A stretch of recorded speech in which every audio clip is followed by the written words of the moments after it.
Eureka! Kumusta kayong lahat? Today ay makakasama ko naman ang isa sa mga itinuturing ko na napakatalentado sa larangan ng pagkanta.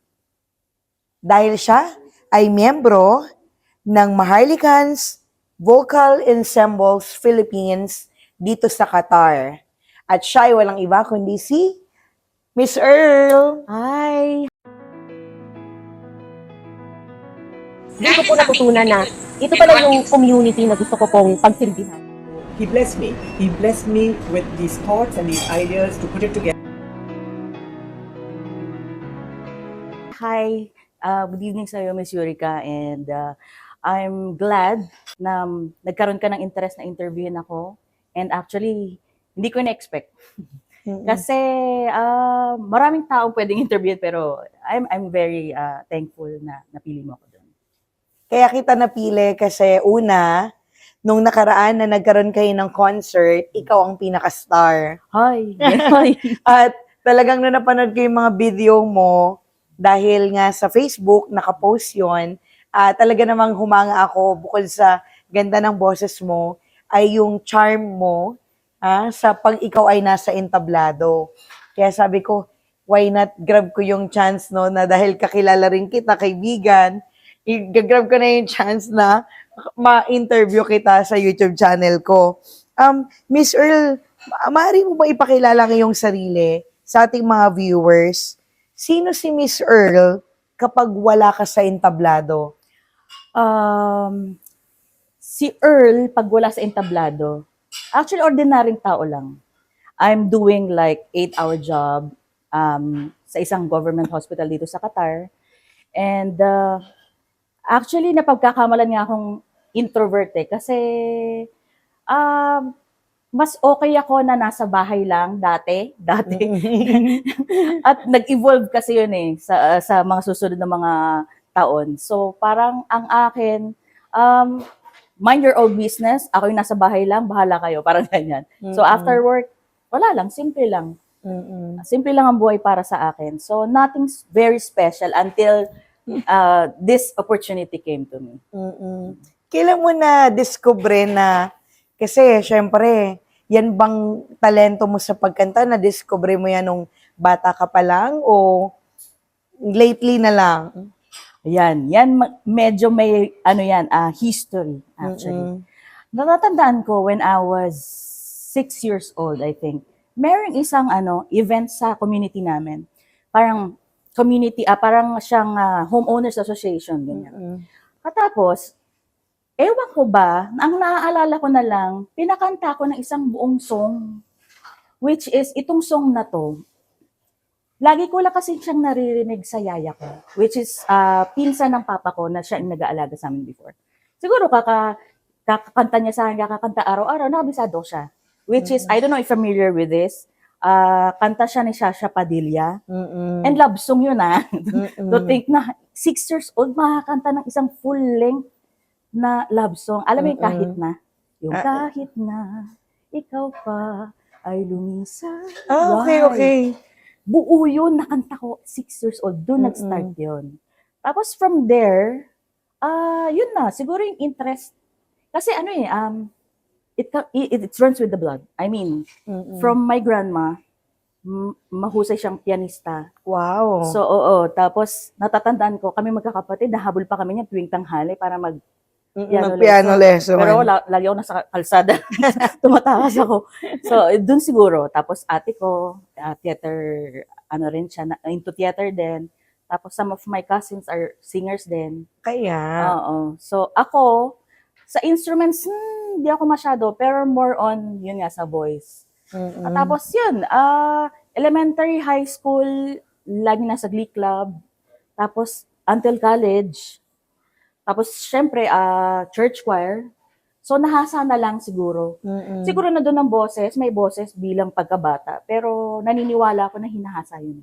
Oo. Yun, skill na kailangan mong pag-ibayuhin na pag-aralan lalo. Yun. Hinahasa. Yun. Okay. Correct. So, minsan kahit na hindi mo rin talaga talento, pero pag interest mo at gusto mong ma-develop sa'yo, talagang pwede mo ring mahasa. Oh, totoo naman. Okay? At paano ka naman naging miyembro nitong Maharlikan's Vocal Ensembles Philippines Yun, dito yung sa Qatar? May kwento din yan. Kasi that's when, I remember pandemic time, di ba? Mm-mm. 2020, my father died.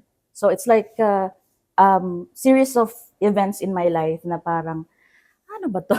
Parang ganun. So namatay yung daddy ko. Tapos, I was running a, what do you call it, online seller ako before. Running ako ng isang online shop before for 6 years sa Qatar. So, nung nag-pandemic, kailangan ko shutdown. Kasi, nawalan ako ng mga imports. Kasi I'm importing products from Southeast Asia. So, lahat, alam mo yun, sunod-sunod yung fall down. Tapos may personal issues. So, sa akin, parang, 2021, 2022, parang, anong gagawin ko? Parang, alam mo yung broken into pieces. Na parang sabi ko, ano bang magpapasaya sa akin? Alam mo yung parang, rock bottom ka na hindi mo na alam ano bang what's next, parang ganon.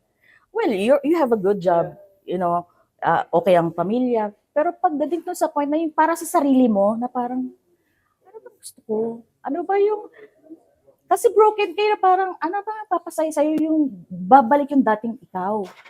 So inisip ko ano ba ang ginagawa ko before na kumbaga ano yung forte ko. So yun, naisip ko yung choral singing. Actually, hindi ko pa inisip yung solo. Kasi magkaiba yan eh. Choral singing is different from soloista. Before, nagko-contest na rin ako. Pero not much as, talagang kumukontest sa Idol Philippines or what. No? Hindi naman. Yung mga ano lang, yung mga community lang din. So, parang siguro sa my entire life, mga 4 na solo contest lang yung nasalihan ko. Pero nag-draw ako more on choral. Kasi doon ako kumbaga doon ako nasanay na I'm singing with the group. So sabi ko, meron kayang choir dito sa Qatar. Ang inisip ko kasi, pag sinabi mong choir, church choir, kaya ayoko naman nung ano lang sa isa, alam mo yon kasi iba yung community Community choir means, pwede kayong kumanta sa school ng ibang lahi, school ni ganito, or event ng ganito, maimbitahan ka niyan yan. Gano'n sabi ko, meron kayang community choir dito sa Qatar. Di-search ako Tapos yun nga, I came across this FB ng MVEP. So, I remember, November 2022, di ba nga ba, 1 year akong nagmuni-muni. 1 year, tapos nag-message ako November 2022. Sumagot sila sa akin, January 2023. So sabi ko, 2 months in the making ako naghintay ako ng matagal. Tapos, to make the long story short, pumasa. And syempre, ibig sabihin may audition din. may audition. Of course. May audition siya. Whoever wants to be a part of MVEP needs to go through audition talaga. Tapos yun, pumasa, nag-training. Magta-training ka muna for 3 months or it depends kung gaano paano ka, yung cope up mechanism mo dun sa grupo, kung gaano kakagaling. Yun, hanggang sa event to events. So, yun, na-enjoy ko siya, na alam mo yung parang, ito pala yung sinasabi ko na ito yun yung gusto kong gawin ulit. Kasi natigil ako, Miss Yuri ever since pumunta ako ng Qatar, that's 2013, imagine mo 10 years na wala. Nakalimutan ko yung passion ko na yon. Kasi I've been busy with other things. Pera, di ba? Tayong mga OFW talagang, yun nga, Oo. Alam mo, kumita ng pera para sa pamilya. Tapos yung na-burnout ka, doon mo lang hinahanap mo yung dati mong passion. Na yun ang nag-ano ulit sa akin. Alam mo yung para kang flower na dati lupay-pay na gano'n, bigla kang nadiligan ng, yun, doon talaga. At talagang walang huling pagkakataon para sa lahat, lalo na kung ang susundin mo naman ay yung bagay na mahal mo, na gusto ng puso mo. Kasi minsan yung ibang iniisip ay masyado ng late na para magganto ko, maganyan. Walang ganon, no? Nakakatuwa naman na imagine 10 taon kang nahinto at ngayon, heto na, nung nakaraan lang, no? Ikaw ang isa sa pinaka-highlight ng inyong concert. At talagang nakakatuwa rin yung ginawa ninyo na segment sa inyong theater na pag-awit kasi medyo may comedy, ano na siya, creative, concept, no, yung ginawa ninyo. So, pag kumakanta ka sa harapan ng mga tao, anong emosyon ang nararamdaman mo? May kaba pa rin ba? May excitement? Anong emosyon? Actually, kasi nakaharap ka dun sa maraming tao.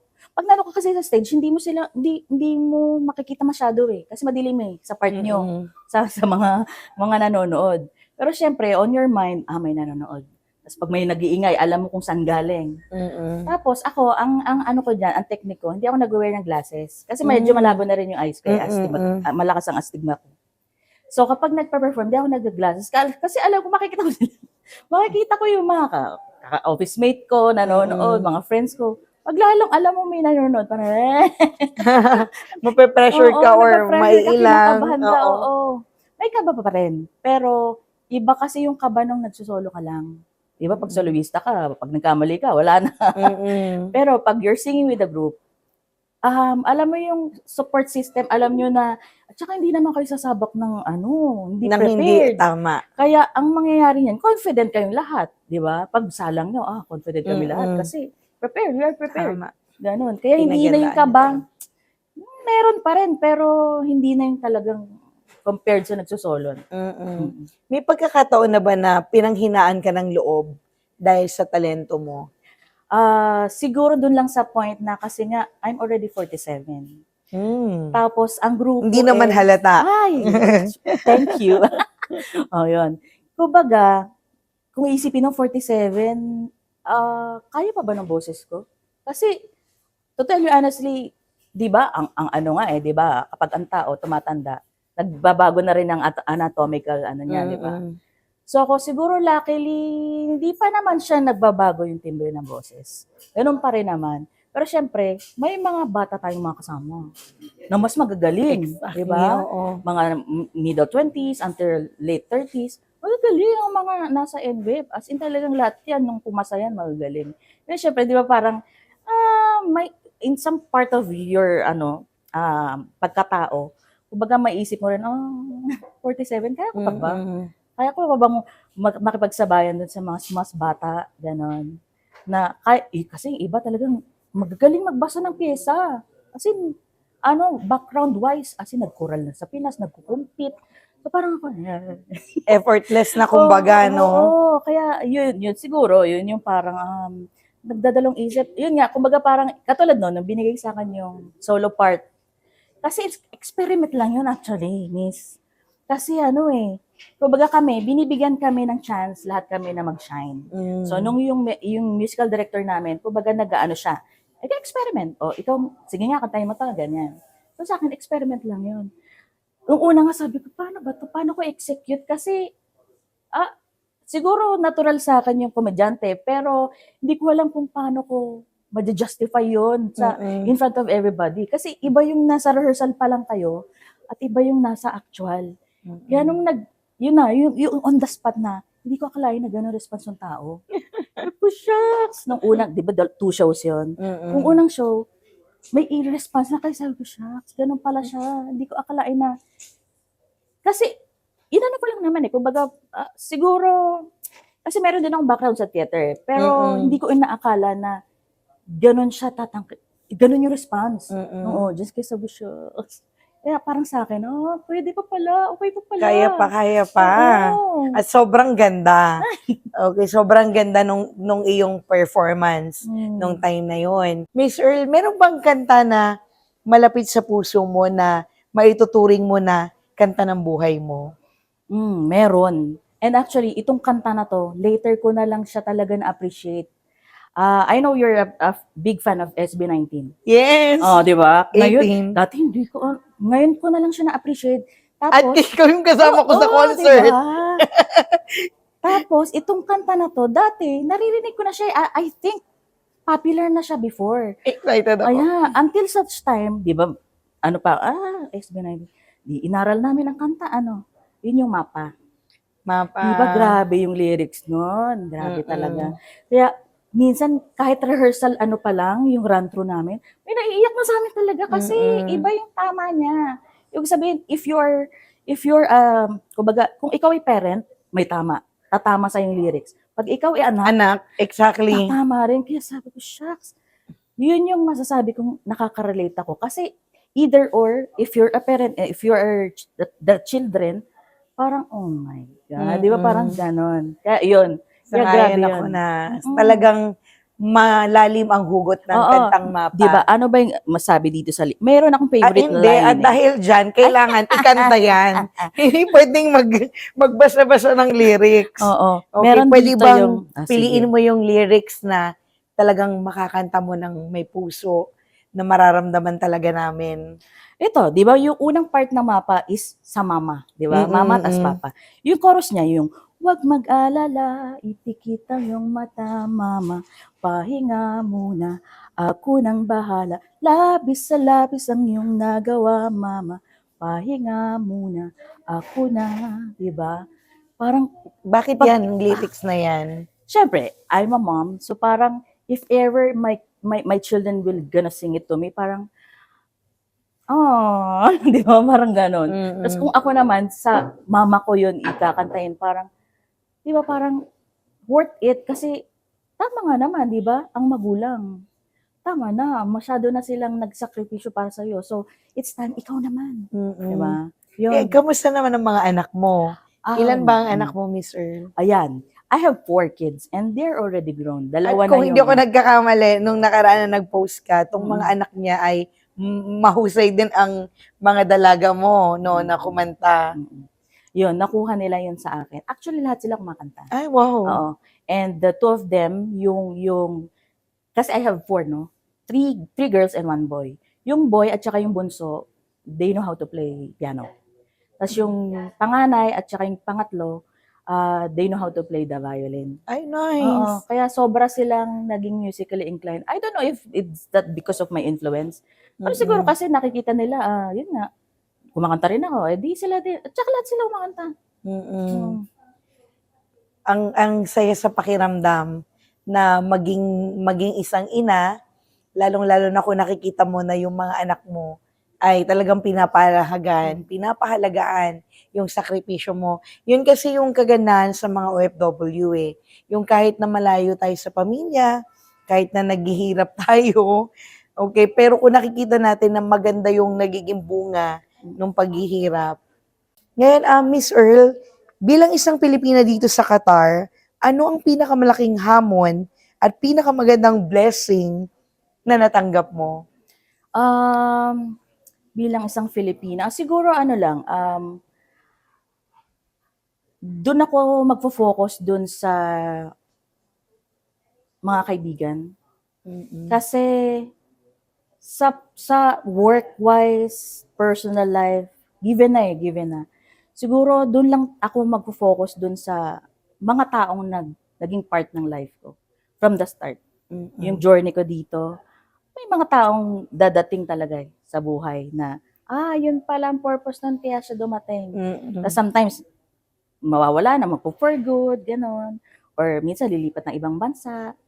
Tapos siguro, yun din ang blessing. Kasi, di ba, yun lang point na makisama ka sa iba't ibang lahi, sa iba't ibang klase ng pag-uugali, sa iba't ibang klase ng pananaw sa buhay. Struggle na yun kasi, yun lang makamit ka ng swak sa iyo, sa ugali mo, sa values mo. Napakahirap nang hanapin nun sa bilang maging kaibigan mo, di ba? Ayun, yung pagkakaibigan, blessing yun eh. Kasi katulad ako, mag-isa lang ako dito, wala akong kamag-anak or whatsoever. Kapag meron kang mga kaibigan na talagang through thick and thin nandyan sa'yo, di ba? Blessing na yun. Kasi kailangan mo talaga ng support system eh. Kapag mag-isa ka. Totoo. Di ba? Totoo yan. Hindi kasi everyday masaya ka eh. Di ba? Minsan may mababalitaan ka sa Pilipinas. O sino ang magiging support system mo dito? Hindi mo naman pwedeng sarili din yun. Totoo. So, dapat kailangan meron ka talagang someone, friends, na tipong kapag nagsabi ka, meron silang wisdom na sasabihin sa'yo or kumbaga, yung ipapositive ka lang nila, hindi na yung, Saka minsan nga kahit makinig lang eh. true. Yung marinig ka at mapakinggan. Oo, totoo Yun ang talagang kailangan natin. Mm-mm. Yun, no?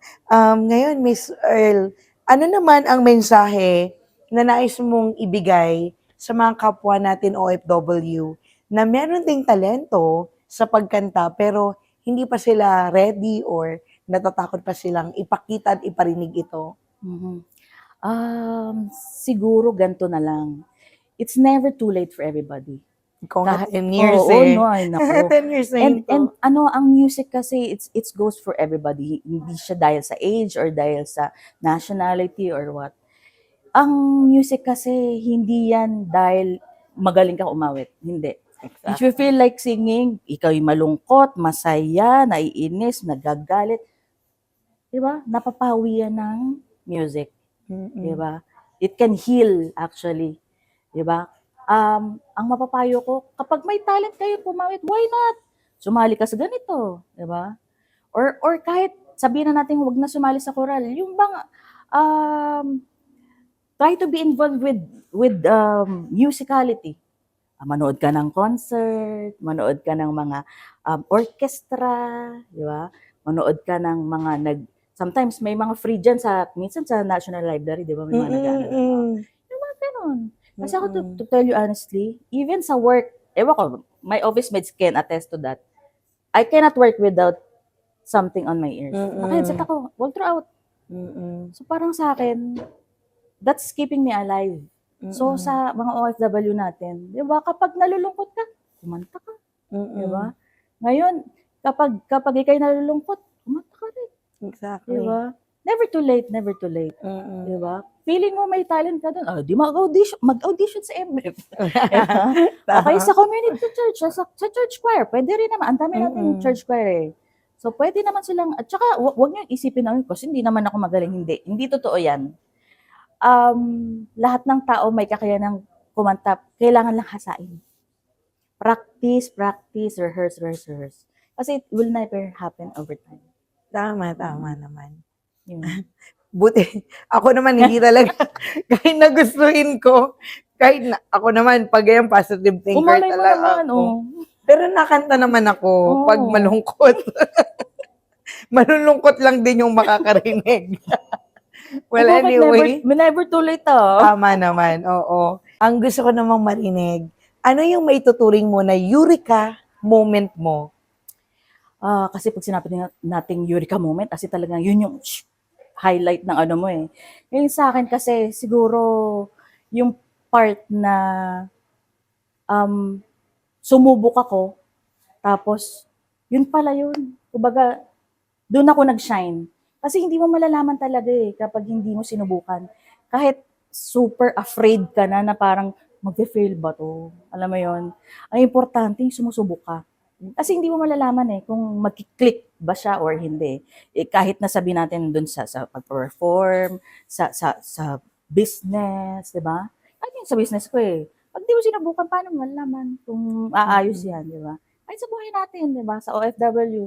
O paano malalaman kung hindi mo tatry yung mga bagay na hindi mo pa nagagawa. So, yun, siguro, yun yung eureka moment ko, yun nga. Maraming aspect yun, sa performance, yung sa business, yung bang pagtatry mo na ayusin lahat, na ikaw lang mag-isa. Yung gano'n. Kaya parang sa akin, it boils ito na parang, ang lesson is, huwag kang matakot mag-try. Kasi hindi mo malalaman eh. Hindi mo malalaman na kaya mo pala. Yun. Wow, thank you, Miss Earl, sa iyong pagbabahagi, hindi lamang ng iyong eureka moment, kundi pati na rin ang kwento ng iyong buhay, at lalong-lalo na yung pinakamagandang spotlight ng iyong pagiging mga awit dito sa Qatar. Maraming salamat, Miss Earl, sa oras na to Thank you, na ibinigay mo para mabahagi ito sa ating mga viewer. Meron ka bang gustong i-promote or imbitahan sila? Yeah.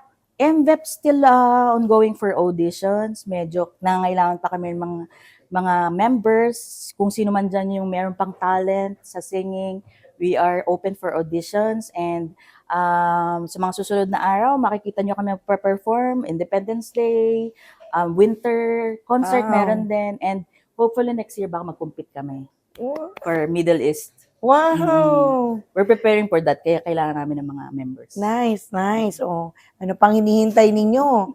Malay ninyo, sa susunod kayo naman ang nasa entablado at nagpaparinig ng inyong boses. Maraming salamat, Miss Earl. Maraming salamat sa lahat. Keep learning, keep searching, and keep saying, Eureka! Bye!